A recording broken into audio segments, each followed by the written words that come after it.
ప్రభు యేసు నామములో అందరికీ వందనాలు. ప్రార్థన చేద్దాం. స్తోత్రములు తండ్రి పరిశుద్ధుడా, గొప్ప దేవానికి వందనాలు. జీవాధిపతి, సర్వాధికారి, సర్వలోక శక్తిమంతుడా, నీకు స్తుతి స్తోత్రములయ్యా. ఓ యేసయ్యా, గొప్ప దేవానికి వందనాలు, స్తుతి స్తోత్రములు తండ్రి. దేవాన్ని పాసానికి వస్తున్నాను తండ్రి ప్రభా. ఓ తండ్రి, నీ శక్తిని ఆత్మతో నింపి తండ్రి ప్రభా. ఓ తండ్రి ప్రభా, వాక్యం ద్వారా తండ్రి ప్రభా నాతోని తండ్రి వింటున్న వారితో నీ సూటిగా స్పష్టంగా మాట్లాడు తండ్రి ప్రభా. ప్రతి దేవా హృదయానికి కావాల్సిన ఆహారము తండ్రి, ఆత్మకు కావాల్సిన ఆహారాన్ని దయచేయి తండ్రి ప్రభా. ఓ తండ్రి, నీ ఆత్మ, నీ శక్తిని అభిషేకంతో తండ్రి ప్రభా, ఓ తండ్రి నింపుకొని తండ్రి ప్రభా, ఆత్మను తండ్రి ప్రభా బలముతో తండ్రి ప్రభా, ఓ తండ్రి నింపుకొని తండ్రి జీవించే కృపను ప్రతి ఒక్కరికి దయచేయి తండ్రి ప్రభా. ఓ తండ్రి ప్రభా, తండ్రి నీ వాక్యము తెలియక తండ్రి దేవా ఎందరూ నశించిపోతున్న వారిలో తండ్రి ప్రభా, ఓ తండ్రి నీ విజయం, నీ ఉత్సాహం తండ్రి దేవా నింపి తండ్రి ప్రభా, ప్రతి ఒక్కరిని తండ్రి ప్రభా నీ మార్గంలోకి తండ్రి నడిపించు తండ్రి ప్రభా. ఓ తండ్రి, వాక్యము తండ్రి ఎక్కడైతే దొరుకుతుందో తండ్రి అక్కడ తండ్రి వాక్యాన్ని తండ్రి ప్రభా అంగీకరించి వాక్యాన్ని నడుచుకొని కృపను ప్రతి ఒక్కరికి దయచేయి తండ్రి ప్రభా. ఓ తండ్రి ప్రభా, మాతోని సూటిగా స్పష్టంగా మాట్లాడు తండ్రి ప్రభా. ఓ తండ్రి, నా నోటిలో నీ మాటలు పెట్టు దేవా. ఓ తండ్రి ప్రభా, ప్రతి హృదయానికి కావాల్సిన తండ్రి ప్రభా, ఓ తండ్రి నీ ఆహారం దయచేస్తామని ఆశ్రయిస్తూ నీకే స్తుతి స్తోత్రములు చెల్లిస్తూ ఏ సతి పరిశుద్ధ నామములు అడిగి పొందుకుంటున్నాను నా పరమ తండ్రి. ఆమేన్.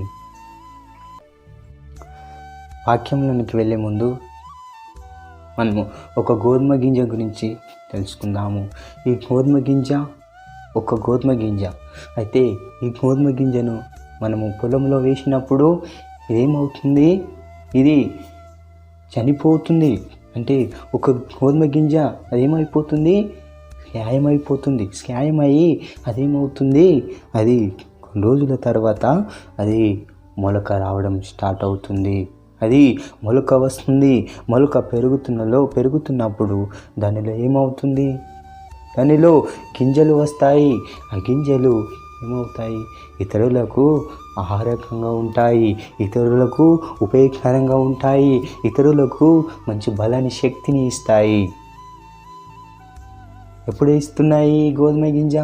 అంటే ఈ గోధుమ గింజ ఏమి కావాలి? అది ఇతరులకు మేలు కలగాలంటే తను ఏమైపోవాలి? అంటే ఇక్కడ గోధుమ గింజ ఏమైపోవాలి? అది చనిపోవాలి. అది చనిపోతూనే ఇతరులకు అది ఉపయోగపడుతుంది. మరి నీ కోసము, నా కోసము యేసు ప్రభుల వారు ఆయన 2020 సంవత్సరాల క్రితము ఏమయ్యాడు? సిలువలో ఆయన బలి అయిపోయాడు. సిలువలో తను ప్రాణం పెట్టాడు. ఎందు నిమిత్తం ప్రాణం పెట్టాడు? ఆయన నిన్ను నన్ను రక్షించడానికి, నీకు నాకు వెలుగు తేవడానికి, ఈ లోకమందున్న సమస్త జనులకు ఆయన నిత్యము వెలుగుతో నింపడానికి, నిత్యము సుఖ సంతోషాలు ఇవ్వడానికి ఆయన ఏం చేశాడు? తను అప్పగించుకున్నాడు. ఒక గొర్రె పిల్ల వలె ఆయన మౌని అయి ఆయన సిలువలో బలి అయ్యాడు. మరి ఆ యేసు ప్రభుల వారి విలువను తెలుసుకుంటున్నావా? ఆ యేసు ప్రభుల వారిని నువ్వు కలిగి జీవిస్తున్నావా ఈరోజు? ఓ సంఘ విశ్వాసులారా, దేవుని ప్రజలారా, ఈ మాటలు శ్రద్ధగా గ్రహించాలి. మనము కొత్త నిబంధనలను చూసుకుంటే 42 సార్లు మనము యేసు ప్రభుల వారి పునర్ధునానం గురించి మాట్లాడతాము. అంటే పునర్ధునానం గురించి, యేసు ప్రభుల వారు ఆయన చనిపోయి తిరిగిన దినము గురించి మనం కొత్త నిబంధనలో మనం చూసుకుంటాము. మరి యేసు ప్రభుల వారు ఆయన సిలువలో బలి అయ్యాడు. సిలువలో తను ప్రాణము పెట్టాడు. ఆయన మళ్ళీ చనిపోయి తిరిగి లేచాడు. మరి ఇక్కడ ఒక గింజ, గోధుమ గింజ, అది చనిపోయి ఏ విధంగా అయితే తిరిగి లేస్తుందో, ఇక్కడ యేసు ప్రభుల వారు కూడా ఆయన సిలువలో చనిపోయి తిరిగి లేచాడు. మరి ఆయన శరీరము ఎక్కడ ఉంచబడింది? మరి ఆయన చనిపోయాడు సిలువలో. మరి ఆయన శరీరం అంటే ఆయన దేహం ఎక్కడ ఉంచబడింది? అతను మరణం అయినప్పుడంట ఆయన ఈ భూమి పైన ఎవరి వద్ద ఉన్నాడు? విలువలేని వారి వద్ద ఆయన నియమింపబడెను, కానీ ఆయన ఉంచబడ్డాడు, ధనవంతుని సమాధిలో ఉంచబడ్డాడు. అంటే యేసు ప్రభుల వారు భూమిపై నివసిస్తున్నప్పుడు ఆయన విలువనీయలేరు, ఆయన విలువని ఎవరికి తెలియలేదు. కానీ యేసు ప్రభుల వారు శిలువ పైన చనిపోయినప్పుడు ఆయన విలువ తెలిసింది. మరి ఆ రోజుల్లో సమాధులు ఎవరు తవ్వించుకునేవారు? బతికి ఉండగానే మంచి ధనవంతులు తవ్వించుకునేవారు, మంచి ధనవంతులు సమాధులలో నిర్మించుకునేవారు. మళ్ళీ అలాంటి సమాధిలో ఈ యేసు ప్రభుల వారి శరీరాన్ని, ఆయన దేహాన్ని అంట అక్కడ ఉంచారంట. అదే మనం చూసుకుంటే యెషయా గ్రంథము 53వ అధ్యాయము 9వ వచనంలో ఈ మాటలు మనకు కనబడతాయి. అతడు మరణమైనప్పుడు భక్తిహీనులతో అతనికి సమాధి నియమించబడెను. ఎవరితోని అంటే భక్తిహీనులతోని అతనికి సమాధి నియమింపబడెను, కానీ ధనవంతుని యొద్ద అతడు ఉంచబడెను. ఈయన స్థానం ఎక్కడ ఉన్నది అంటే భక్తిహీనుల వద్దనే ఉన్నది. కానీ ఈయన మరణమైనప్పుడంట ధనవంతుని సమాధిలో ఉంచబడెను. మరి ఆ ధనవంతుడు ఎవరు అంటే అరిమత్తయ్య అనే యోసేపు సమాధిలో ఉంచబడెను.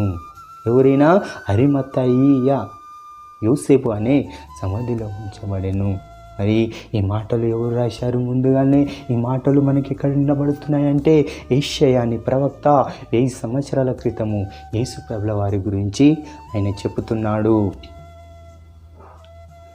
ఇట్లా ఈ లోకమందు ఉన్న వారి కోసం, ఈ లోకమందు నివసిస్తున్న వారి కోసము యేసు ప్రభుల వారు జన్మిస్తాడు. జన్మించి ఆయన ఏమవుతాడు?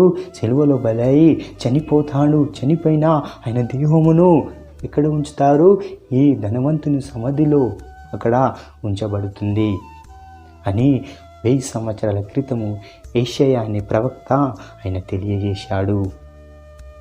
మరి అక్కడ ఉంచిన ఆ సమాధిలో ఉంచిన మరి ఆ శరీరం ఏమవుతుంది? కుళ్ళు పట్టుతుందా? ఆ శరీరము ఏ విధంగా మళ్ళీ తిరిగి లేస్తుంది? ఆయన ఏ విధంగా మళ్ళీ పునరుద్ధుడవుతున్నాడు? ఆయన శరీరం అంట దేవుడంట కుళ్ళు పట్టనీయడంట. అంటే పరిశుద్ధుల దేహమునంట కుళ్ళు పట్టనీయడంట దేవుడు. మరి ఎవరు? ఆ తండ్రి అంట పరిశుద్ధుల దేహమును కుళ్ళు పట్టనీయకుండా ఉంచుతున్నాడంట. అదే మనం కీర్తనలు 16వ అధ్యాయము 10వ వచనంలో మనం చదువుకుంటే ఈ మాటలు కనబడతాయి. కీర్తనలు 16వ అధ్యాయము 10వ వచనంలో మనం చదువుకుంటే ఈ మాటలు కనబడతాయి. ఎందుకనగా నీవు నా ఆత్మను పాతాళంలో విడిచిపెట్టవు, నీ పరిశుద్ధుని కుళ్ళు పట్టనీయవు. హల్లెలూయా. ఎవరంట? తండ్రి అంట ఇక్కడ పరిశుద్ధులను కుళ్ళు పట్టనీయడంట. నా ఆత్మను పాతాళంలో విడిచిపెట్టావు అంటే ఈ భూమిలో విడిచిపెట్టావు అని ఇక్కడ కీర్తనకారుడు అంటున్నాడు.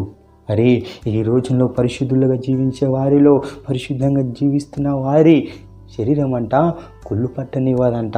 అంటే ఇక్కడ ఎవరంటున్నారు ఈ మాటలు? కీర్తనకారుడు దావీదు అంటూ. ఈరోజు నువ్వు యేసు ప్రభుల వారిని నువ్వు కలిగి జీవిస్తే, ఓ సంఘ విశ్వాసులారా, దేవుని ప్రజలారా, నువ్వు నిత్యము ఏ విధంగా ఉంటావు? నువ్వు నిత్యము సుఖ సంతోషములతో నువ్వు జీవిస్తావు. అంటే నీ శరీరం ఏమవుతుంది? నీ శరీరము మహిమ శరీరము ధరించుకొని నువ్వు నిత్యము సుఖ సంతోషముతో నువ్వు పరలోకంలో జీవిస్తావు. ఎప్పుడు నువ్వు యేసు ప్రభుల వారిని అంగీకరించి, యేసు ప్రభుల వారిని నమ్మి ఆయన బాప్తిసం తీసుకొని రక్షణ మార్గంలో నువ్వు ఉంటూ నడుస్తూ నువ్వు జీవిస్తున్నప్పుడు మరి నీ శరీరం ఏమైపోతుంది? నీ శరీరము యేసు ప్రభుల వారి రాకడ సమయంలో నువ్వు సమాధి నుంచి లేపబడతావు. అంటే నువ్వు చనిపోయి తిరిగి లేపబడతావు.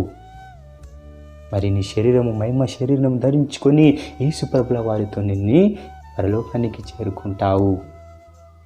మరి ఇలాంటి రక్షణ నువ్వు పొందుకుంటున్నావా? ఇలాంటి నువ్వు పరిశుద్ధాత్మ దేవుని కలిగి జీవిస్తున్నావా? మరి అక్కడ కీర్తనకారుడు అంటున్నాడు, పరిశుద్ధుల దేవము కుళ్ళు పట్టనీయవు. మరి యేసు ప్రభుల వారి దేహం అంట ఎన్ని రోజులు ఉంచబడింది ఆ సమాధిలో? ఆయన ఎవరి కోసము సమాధి చేయబడెను? అయితే ఈ లోకమందు నివసిస్తున్న ప్రతి మనిషిని కోసమై, ప్రతి మనిషినిలో ఉన్న పాపము నిమిత్తమై ఆయన ఏం చేయబడ్డాడు? సిలువ వేయించబడ్డాడు. ఆయన ఏం చేయబడ్డాడు? తన శరీరమును, తన ప్రాణాన్ని ఈ ప్రతి మనిషిని కోసం ఇచ్చాడు. ప్రతి మనుషుని రక్షణ కొరకై యేసు ప్రభుల వారు తన ప్రాణాన్ని పెట్టాడు. మనం 1 కొరింథీలు 15 అధ్యాయము 3-4 వచనాలు మనం చదువుకున్నట్లయితే అక్కడ ఈ మాటలు కనబడతాయి. మరి ఆ ప్రాణము ఆ సమాధిలో ఉంచబడిన ఆ ప్రాణము ఏమైంది? ఆ ప్రాణము 3వ దినమున లేపబడెను. అంటే యేసు ప్రభుల వారు ఆ సమాధి నుంచి 3వ దినమున ఆయన పునరుద్ధుడాయెను. అంటే యేసు ప్రభుల వారు లేపబడెను. హల్లెలూయా. ఒక మొక్క అది భూమిలో విత్తినప్పుడు ఒక గోధుమ గింజ ఏ విధంగా అయితే మొక్క అయి పెరుగుతుందో ఆ విధంగా యేసు ప్రభుల వారు లేపబడెను.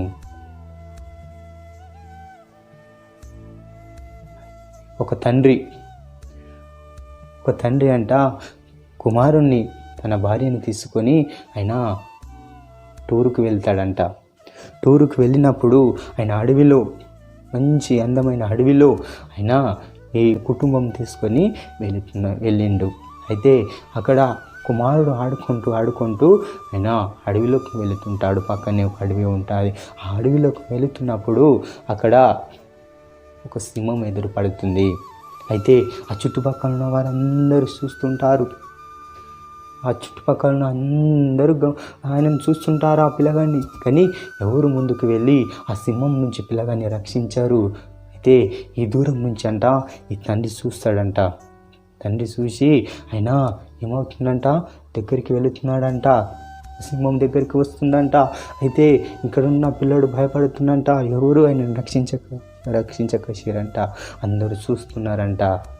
మరి అదే తండ్రి అంట అక్కడ ఉన్న ప్రజల వద్ద నుంచి వెళ్ళి తన కుమారుణ్ణి ఆయన ఏం చేశాడు? రక్షించాడు. తన ప్రాణంను పెట్టాడు. తను చనిపోతూ తన కుమారుని బతికించాడు. హల్లెలూయా. ఇక్కడ ఈ తండ్రి ఏం చేశాడు? కుమారుని రక్షించాడు. అదేవిధంగా యేసు ప్రభుల వారు నీ గురించి, ఈ లోకమందున్న ప్రతి మనిషిని గురించి ఏం చేశాడు? తన ప్రాణం పెట్టాడు, మళ్ళీ తిరిగి లేచాడు. అంటే ఇక్కడ తండ్రి ఏ విధంగా ప్రాణం పెట్టాడు? తన కుమారుని బతికించడానికి ప్రాణం పెట్టాడు. మరి యేసు ప్రభుల వారు నిన్ను నన్ను ప్రతి మనిషిని రక్షించడానికి సేవలో ఆయన ప్రాణం పెట్టి 3వ దినమున లేపబడెను సమాధి నుంచి. మనిషిలో ఉన్న పాపమును ఆయన, ప్రతి మనిషిలో ఉన్న మరణమును ఆయన తొలగించాడు. ప్రతి మనిషిలో ఉన్న కన్నీటి బిందువును, బాష్ప బిందువులను ఆయన తొలగించెను. యెషయా గ్రంథం 25వ అధ్యాయము 8వ వచనములో మనం చదువుకుంటే మాటలు కనబడతాయి. మరి యేసయ్యను కలిగి జీవిస్తున్నావా? ఓ సంఘ విశ్వాసి దేవుని ప్రజలారా, నీలో ఉన్న మరణ భయమును, నీలో ఉన్న కష్టాలు, బాధలు, నీకున్న అనేక సమస్యలను ఆ యేసు ప్రభుల వారు అంటున్నాడు, నేను తొలగిస్తాను. నువ్వు నా వాక్యాన్ని వింటూ నువ్వు బలపడు. నీ ఆత్మీయ జీవితాన్ని నువ్వు కట్టుకొని జీవిస్తున్నట్టయితే నీకు నిత్యము నీకు మహిమ శరీరముని నీకు ఇస్తాను. నిత్యము నిన్ను జీవింపజేస్తాను. నిత్యం నిన్ను జీవింపజేస్తాను. నా పరలోక రాజ్యం ఇస్తాను. నీకు ఈ భూమిపై ఉన్న కష్టాలు, బాధలను నేను తొలగిస్తానని ఆ యేసు ప్రభుల వారు అంటున్నాడు. మరి నీవు వింటున్నావా? ఓ సంఘ విశ్వాసులారా, దేవుని ప్రజలారా, నువ్వు యేసు ప్రభుల వారిని నువ్వు కలిగి జీవిస్తున్నావా? యేసు ప్రభుల వారిని నువ్వు కలిగి జీవిస్తున్నావా? వాక్యాన్ని నువ్వు వింటూ వాక్యానుసారంగా నీ జీవితాన్ని కట్టుకుంటున్నావు. అలాంటి అద్భుత దేవుణ్ణి కలిగి జీవిస్తున్నావా? ఈరోజు నువ్వు వ్యర్థంగా జీవిస్తూ ఈ భూమిపై ఉన్న వ్యర్థమైన వాటిని నువ్వు పూజిస్తూ కొలుచుకుంటూ నువ్వు రాయి రప్ప చెట్టు అనుకుంటూ నువ్వు జీవిస్తున్నావా? ఈ ప్రకృతి సంబంధమైన ఈ ప్రకృతిలో ఉన్న వాటిని నువ్వు కలిగి జీవిస్తున్నావా? నువ్వు ఈ ప్రకృతియే దేవుడు అని నువ్వు జీవిస్తున్నావా? ఈ ప్రకృతిలో ఉన్న వాటిని నువ్వు అంటే ఈ ప్రకృతిలో ఉన్న ఆ దేవుడు నిర్మించిన వాటిని నీవు అనుసరించి జీవిస్తున్నట్లయితే దేవుడు నిన్ను శపిస్తానంటున్నాడు. దేవుడు నీకు కష్టాలు బాధలు పెడతానంటున్నాడు. మరి తను పునరుద్ధుడైండు దేనికోసము? నీకు బలాన్ని, శక్తిని, నీకు జీవం ఇవ్వడానికి, నిత్య జీవం ఇవ్వడానికి తను ఏమైంది? సిలువలో బలి అయిండు. అంటే ఆయన పునరుద్ధుడై తిరిగి లేచిండు. మరి ఆయన విలువని కలిగి నువ్వు జీవిస్తున్నావా? అది హెబ్రీలకు 7వ అధ్యాయం 25వ వచనం మనం చదువుకుంటే ఈ మాటలు కనబడతాయి. హెబ్రీలకు రాసిన 7వ అధ్యాయం 25వ వచనంలో ఈ మాటలు కనబడతాయి. ఈయన తన ద్వారా దేవుని యొద్దకు వచ్చి వారి పక్షమున విజ్ఞాపనము చేయుటకు నిరంతరం జీవించుచున్నాడు గనుక వారిని సంపూర్ణముగా రక్షించుటకు శక్తిమంతుడై ఉన్నాడు. హల్లెలూయా! ఎవరు ఉన్నాడు శక్తిమంతుడు? అంటే ఆయన పునరుద్ధుడైన యేసయ్యనే నీ కొరకు శక్తిమంతుడై ఉన్నాడు. నీ గురించి విజ్ఞాపనలు, నీ గురించి ప్రార్థనలు చేస్తున్నాడు, నీ గురించి ఆలోచిస్తున్నాడు. నీకున్న సమస్యను, నీకున్న ఆర్థిక ఇబ్బందులు, భారమును, అంటే నువ్వు బాధలో ఉంటే, నువ్వు కన్నీరుతో ఉంటే నీ కన్నీటిని తుడుస్తున్నాడు. మరి నీ కన్నీటిని తుడుస్తానంటున్నాడు.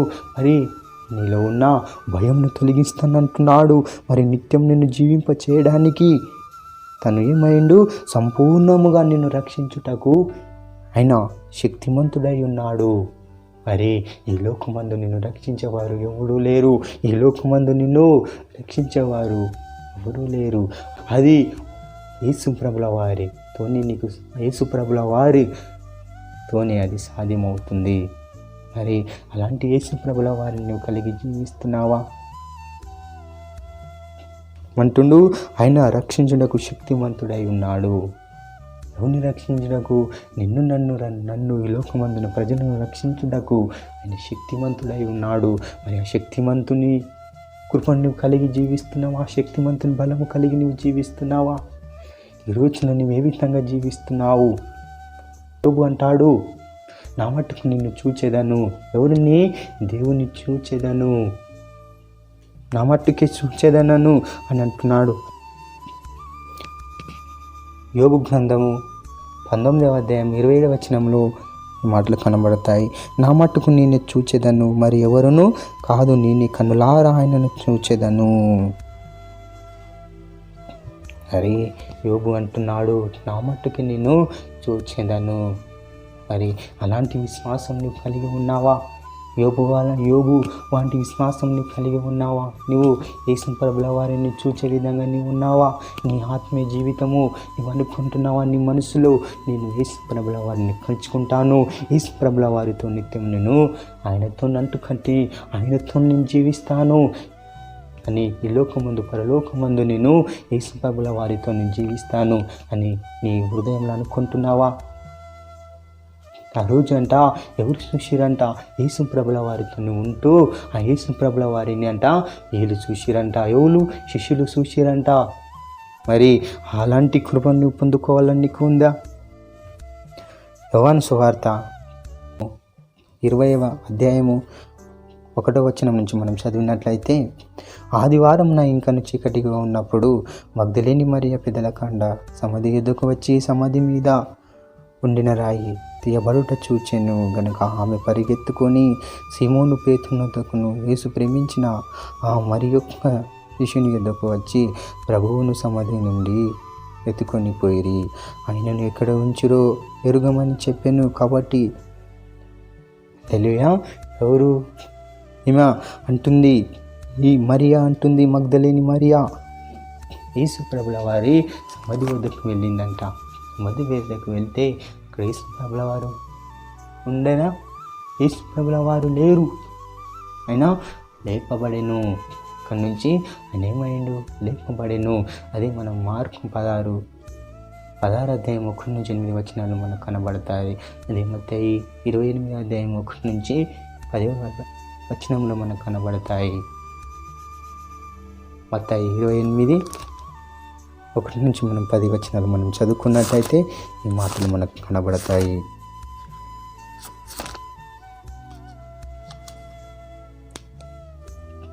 విశ్రాంతి దినం గడిచిపోయిన తర్వాత ఆదివారమున తెల్లవారుచుండగా మగ్దలేని మరియా వేరొక మరియా సమాధి చూడవచ్చిరి. ఇదిగో ప్రభువు దూత పరలోకము నుండి దిగి వచ్చి రాయి పోలించి దాని మీద కూర్చుండును. అప్పుడు మహాభూకంపమును కలిగెను. ఆ దూత స్వరూపము మెరుపు వలె నుండెను. అతని వస్త్రము హిమమంత తెల్లగా ఉండెను. అతనికి భయపడుట వలన కావలి వారు వానికి చచ్చిన వారి వలె నుండిరి. దూత ఆ స్త్రీలను చూచి, మీరు భయపడకుండి, సిలువ వేయబడిన యేసుని మీరు వెతుకుచున్నారని నాకు తెలియను. ఆయన అక్కడ లేడు, తను చెప్పినట్లే ఆయన లేచి ఉన్నాడు. హల్లెలూయా. యేసు ప్రభుల వారు సమాధిలో ఉన్నాడా?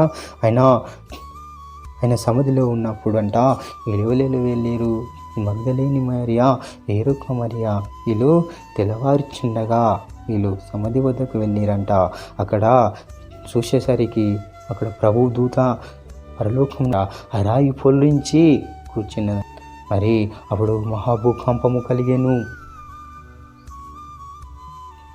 ఆ దూత స్వరూపము మెరుపు వలె ఉండెను. అతని వస్త్రము అంత తెల్లగా ఉండెను. అతను అంటున్నాడు, వీళ్ళని చూచి భయపడకుండి, మీరు వణుకకుండి.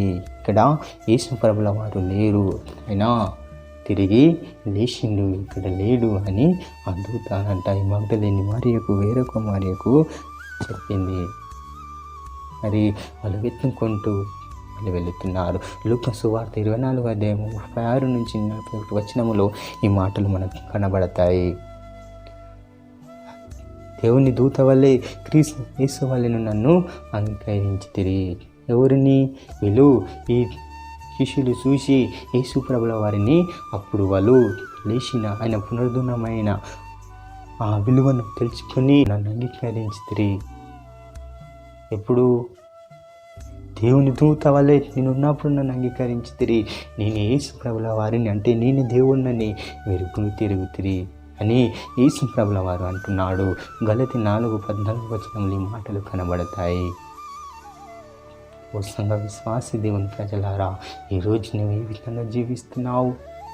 అంటే నువ్వు ఒక గోధుమ గింజ వల్లే, అంటే ప్రాణం ఉన్న దానిని నమ్ముతున్నావా? ఈ లోకమందు ప్రాణము లేని వాటిని నమ్ముతున్నావా? అంటే ప్రాణమున్న వాటిని నువ్వు అనుసరించి జీవిస్తున్నావా? యేసు ప్రభుల వారు నీ కొరకు అయినా సిలువలో బలి అయి తను సమాధి చేయబడి 3వ రోజు లేపబడెను.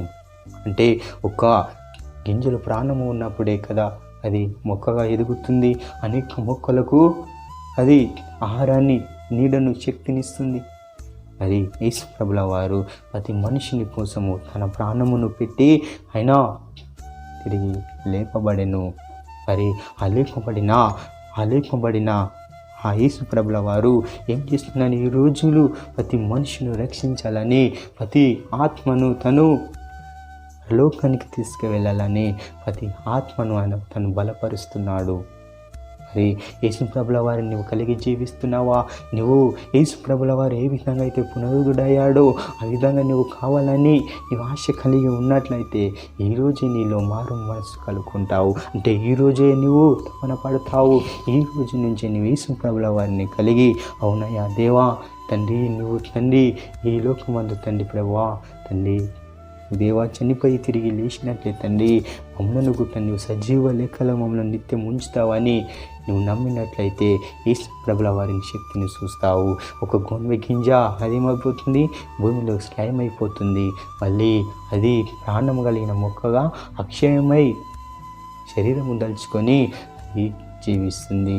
మృత్యు అయిపోతుంది, మళ్ళీ అది శరీరముగా జీవింపజేస్తుంది.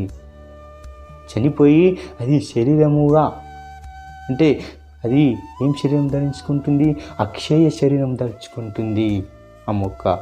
మరి ఈరోజు నీలో అలాంటి శక్తిని పొందుకోవాలంటే నువ్వు యేసు ప్రభుల వారిని యేసు ప్రభుల వారిని కరిగి నువ్వు జీవిస్తున్నట్లనే అలాంటి శక్తిని పొందుకుంటావు. దేవుడి వాక్యాన్ని దీవించి ఆశీర్వదించిన గాక. ప్రార్థన. స్తోత్రములు తండ్రి పరిశుద్ధుడా, గొప్ప దేవానికి స్తుతి స్తోత్రములు తండ్రి. ఇంతవరకు తండ్రి ప్రభువా వాక్యం ద్వారా మాతో శృతి స్పష్టంగా మాట్లాడినందుకు వందనాలు తండ్రి ప్రభువా. ఓ తండ్రి ప్రభువా దేవా గోధుమ గింజని చూపించి మాట్లాడావు తండ్రి ప్రభువా.